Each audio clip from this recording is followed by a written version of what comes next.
Hey guys, man, this is just a fucking nightmare dealing with this thing.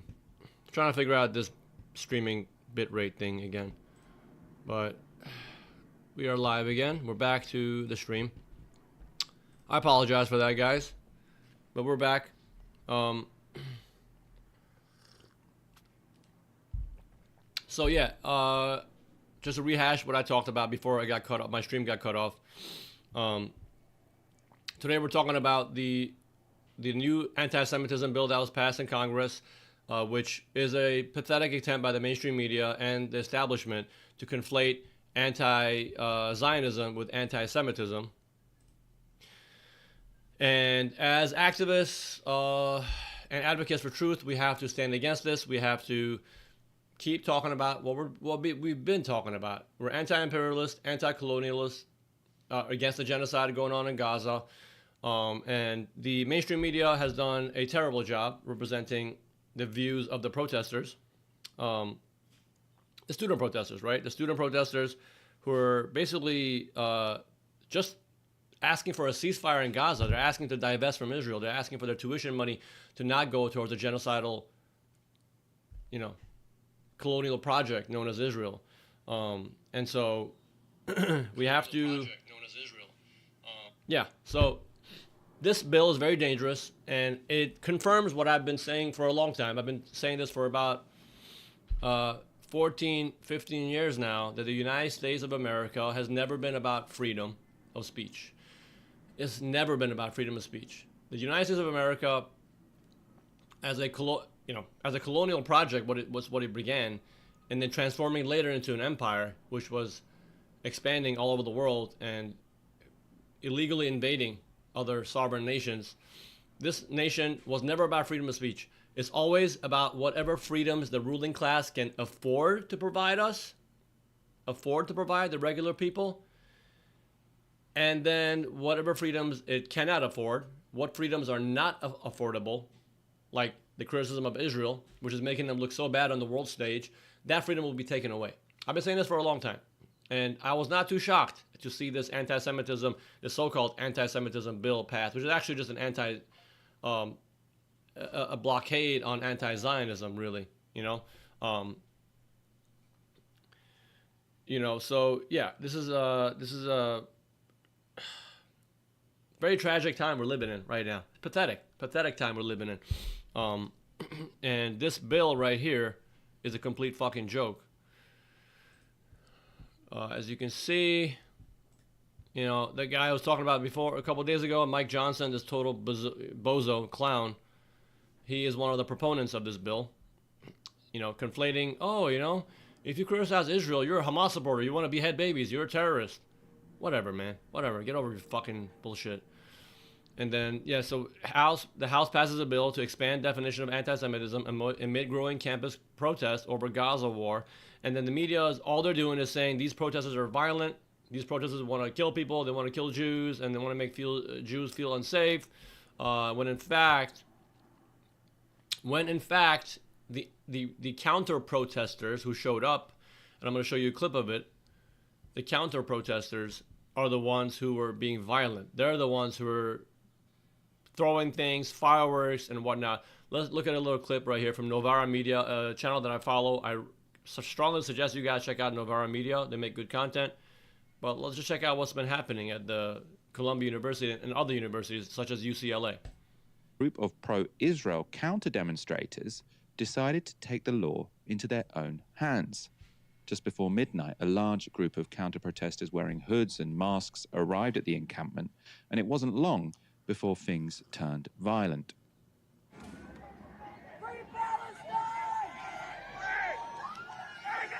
So you see that? Look at that. That is very dangerous. They're throwing fireworks. That was the moment pro-Israel demonstrators, or we should really call them a pro-Israel mob, fired a firework into the peace encampment. Now, it reportedly caused at least one student to be taken away for burns treatment. From there, the violence escalated, so the mob targeted the barricade the peaceful protesters had built around their encampment, tearing down parts of it. Some tried to force their way inside the camp. Then, shouting terrorists and second Nakba, The mob threw objects including pieces of wood and a metal barrier at those inside the encampment. The pro-Palestine protesters, some holding umbrellas and wearing helmets, gathered to protect the camp's perimeter against the intruders. And as the counter-protesters got closer to breaking through the perimeter and Palestine supporters attempted to keep them back, frequent fights broke out. So, as you can see, guys, these are not peaceful people. These are disgusting people. These Zionist supporters are the same exact people who are committing crimes against humanity in Israel, against Palestinians. They talk about civilization. They talk about Western democracy. They talk about human rights. But look what they're actually doing in action. And then they're conflating the language of those of us who want to see a free Palestine. Oh, Hamas said they want to wipe out Palestine, wipe out Israel. Hamas said from the river to the sea, Palestine will be free, which means every single Jew will be killed. And then it's going to expand. If Israel stops, what's going to happen? They're going to come to America. They're going to start killing people in America. This is the bullshit they talk about. They say Hamas is a genocidal organization. Well, who's committing the genocide? Who's committing the fucking genocide here? Get the fuck out of here with your bullshit. And by the way, I wanted to show this thing right here. I got this cover of a magazine I saw, which is really cool. It was actually the Communist magazine. Down with Genocide Joe. This is pretty cool. I want to use this in one of my videos, maybe as a thumbnail. Yeah. So this whole anti-Semitism bill is pathetic, and it's just another attempt by the establishment to quell and suppress the inner desire for those of us who care about the problems of the world to want to stop genocide. How about stopping genocide? How about giving free rights to Palestinians? Is that so much to ask for? Is that such a radical thing? And let's go right here into this right here, the gray zone. Max Blumenthal, Aaron Mate do a great job exposing these counter protesters who are infiltrators who come into the protest scene and they say like death to all the Jews and stuff to make it seem like the protesters are actually calling for death of Jews. So they were exposed actually by these guys as paid propagandists for the state of Israel. So check it out. On the gray zone, Max and Aaron took a look at some footage that almost certainly reveals that whether it's through this organization or not, they're dead to discredit these protests. Never forget the 7th of October. Never forget the 7th of October. I mean, I would do a way better job representing Israel than these guys do. These clowns. They're so bad at. Do you see how bad they are at what they're doing? They're so bad at their job. They're fucking amateurs, man. Bunch of fucking amateurs. Now, so when we look at all this nonsense happening, we have to realize, guys, that this is where we're headed. This is where we're headed. We're heading towards the collapse of Western civilization, or lack of civilization. It's being exposed to the world. They are the genocidal maniacs. They are the colonizers. They are the imperialists. They are the violent ones. And look, is the world full of problems? Are there dictatorships and despotic regimes in other parts of the world? Absolutely. I'm Iranian. I'm from originally from Iran, and the Iranian government, the Iranian regime, which I'll be making a video about in the future, they came to power. They sabotaged the working class revolution that happened in 1979 in Iran, which overthrew the Shah of Iran. They took power after that revolution, achieved its goals of getting rid of the Shah, but then the mullahs, these extremist mullahs, to the complete dismay and surprise and shock of the Western imperialists, they were so shocked that Iran became an Islamic republic. They did not see that coming. And a lot of people throw conspiracy theories that, Iranian government is like in bed with the Israelis and the U.S. government behind the scenes are working. There's no evidence of this shit, man. Like, if you can't provide evidence, stop fucking running into conspiracy theories that, these people aren't working together. No, they're not. I don't think, in my view, in my opinion, in my honest viewpoint, I don't think the Iranian government is working behind the scenes with the United States and Israel. No. They're enemies with each other, but just an enemy of our enemy is not necessarily our friend. is what I say. I'm highly critical of the Iranian regime. I would say that their support of Palestine means a lot to me, and I respect that. But, you know, if you want to ask for equal rights of Palestinians, why don't you provide freedom of expression and rights to your own people? Why can't women wear what they want to wear in Iran? So anyway, just not to go too much off topic, my point is that there are a lot of despotic regimes around the world. Many of them are actually supported by the United States. The CIA installed them, right? But what do you call it? Yeah. So, but when you look at the main problem, the central source of destabilization in the world today is the West and their imperial behavior. So, yeah, that's what I would say to that. And this recent bill, like I said before, the United States was never about freedom of expression. It was never about freedom. It's whatever freedom the ruling class can afford to provide their subjects. And whatever freedoms are unaffordable to the ruling class will be taken away. It is unaffordable to the establishment to have a critical thinking population that criticizes and condemns violence and genocide against the Palestinian people.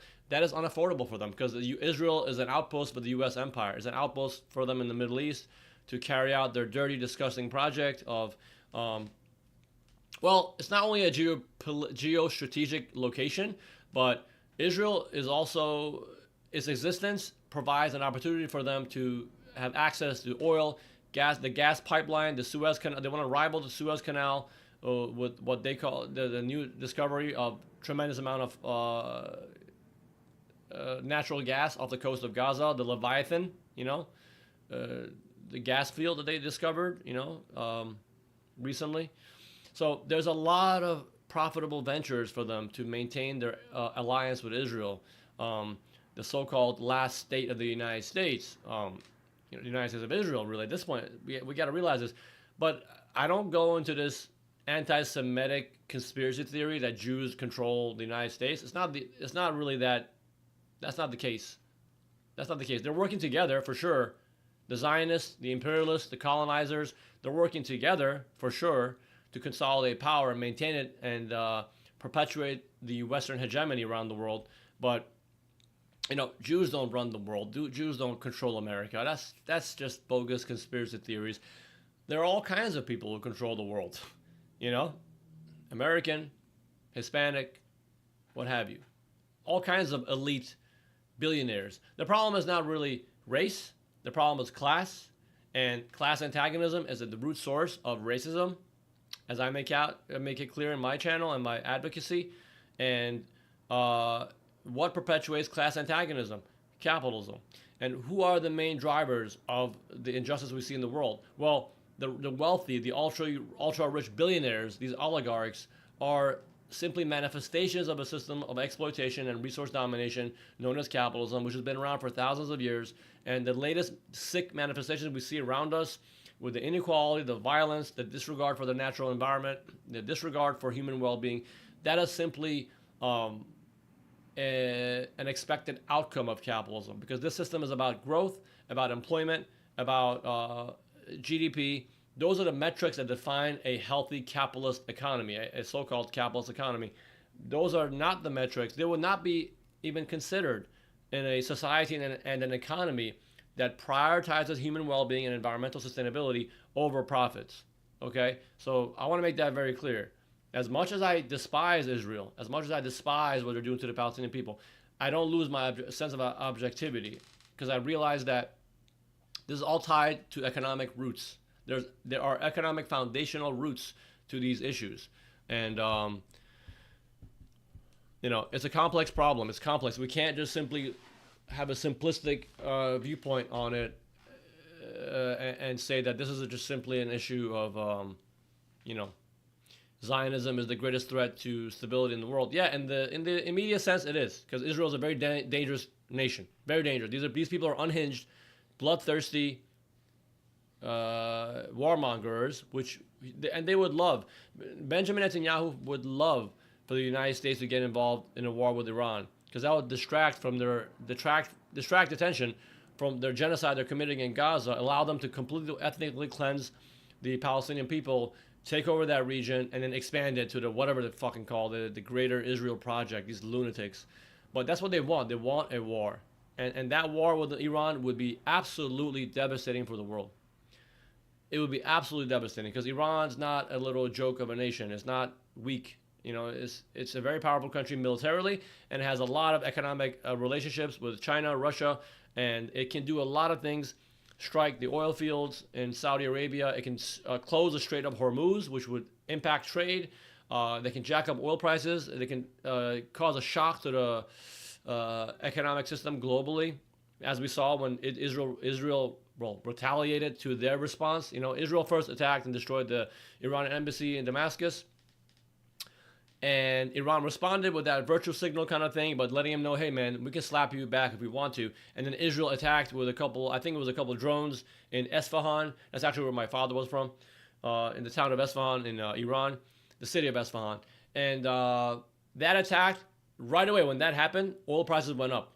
If everybody was paying attention, oil prices went up. Because that's what they can do. They can devastate the global markets. They really can, by causing oil prices to spike up. Okay, so the last thing the United States actually wants right now is a war with Iran. But because they're the little pet zombie fucking Frankenstein monster of a thing, pet project Israel, is so unhinged. It is so uncontrollable. It can do whatever it wants, and the U.S. abides by it because it's their project. This is what they perpetuate. The European colonialists and the American imperialists, that's what they want. They want Israel to be completely unaccountable. They want Israel to be able to do whatever it wants without anybody ever criticizing it. That's why this bill was passed. Yeah, so anyway. Yeah.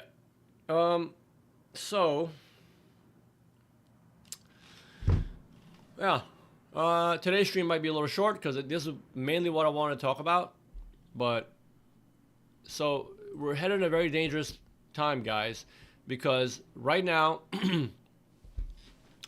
we are heading into a new stage of McCarthyism. You know, McCarthyism 2.0. For those of you who might remember, McCarthyism era was a time where they were cracking down brutally on anybody who was deemed to be a communist, because apparently communism was a great threat to the hegemony of the U.S. empire. Now, do you notice how back then they're cracking down on free speech?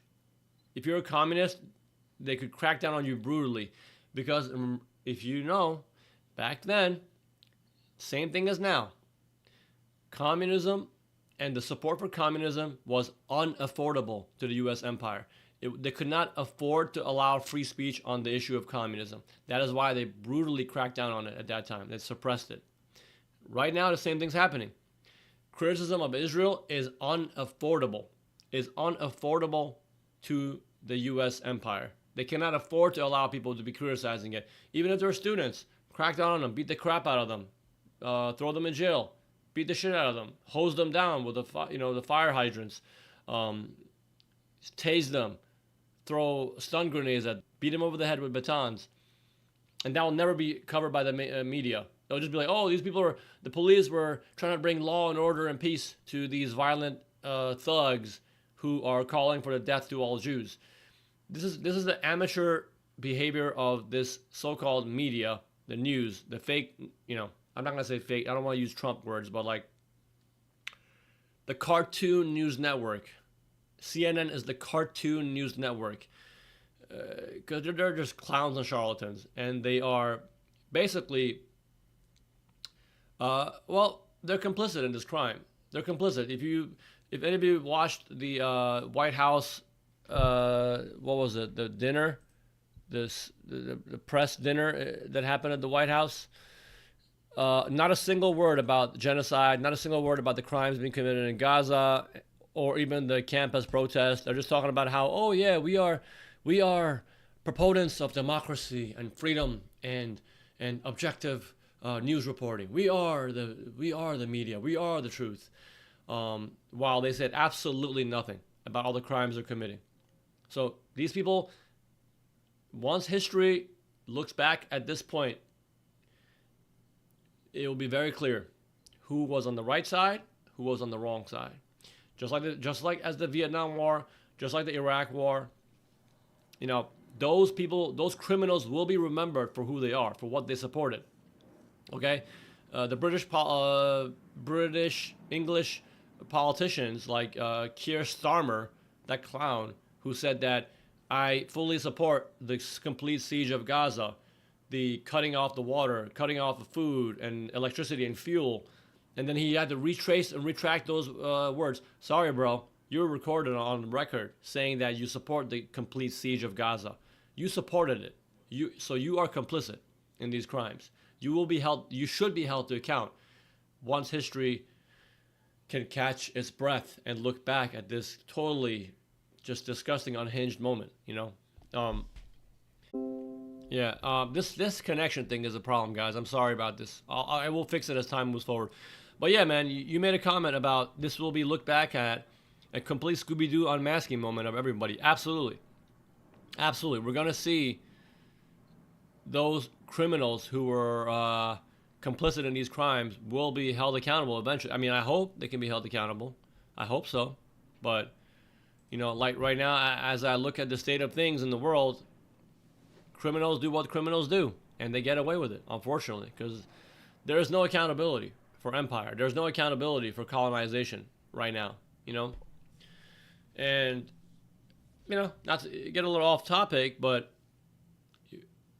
they call it the free world. You know, any of these bastions or these vassal states of the United States and their allies, they call them the free world.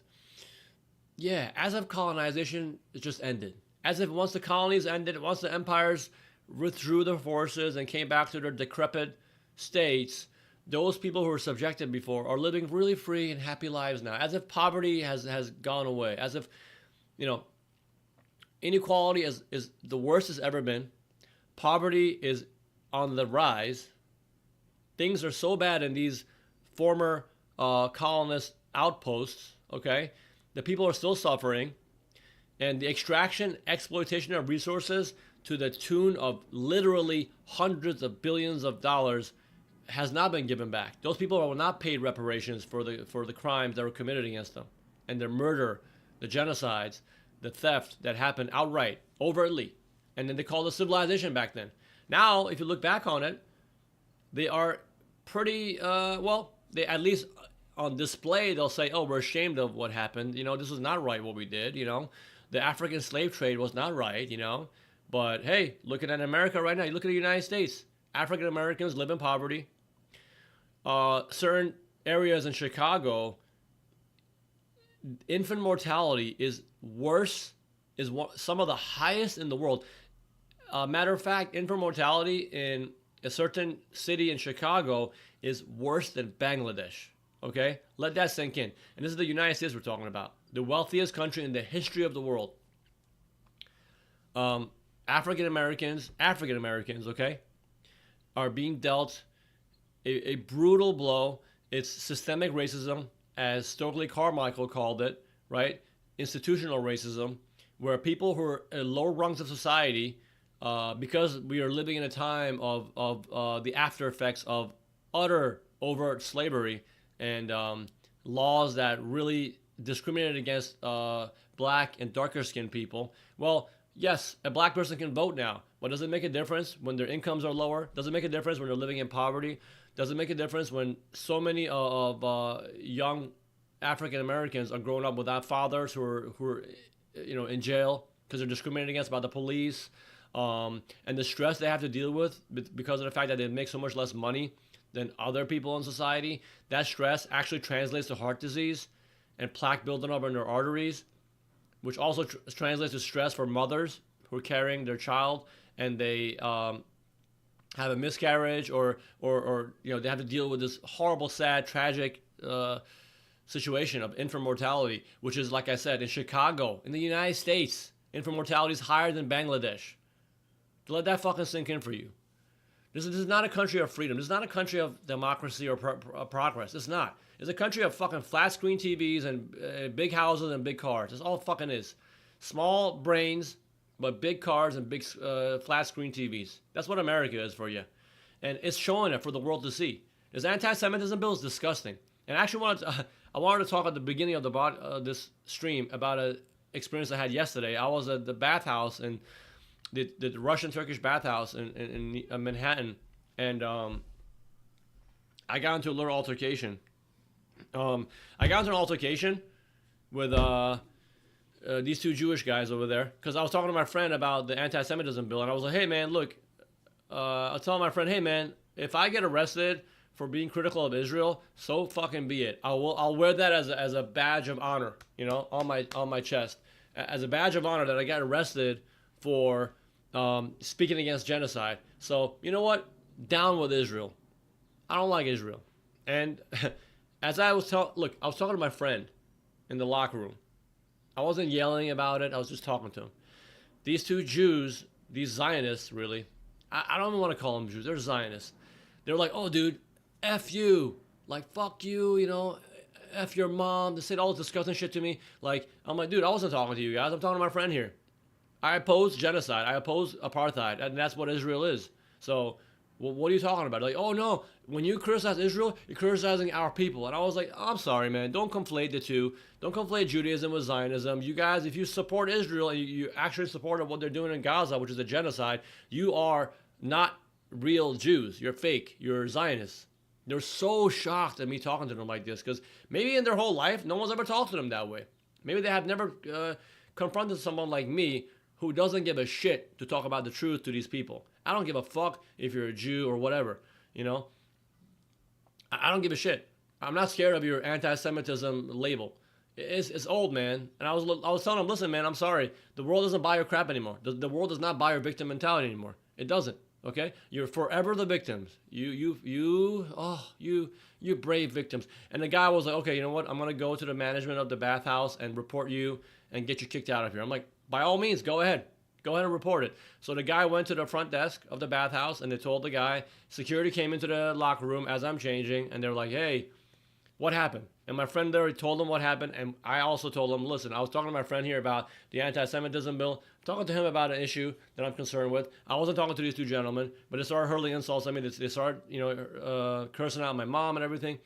And the guy was like, look, if he's talking to his friend about something, he has every right to talk about this. You guys can't shut him down. You can't.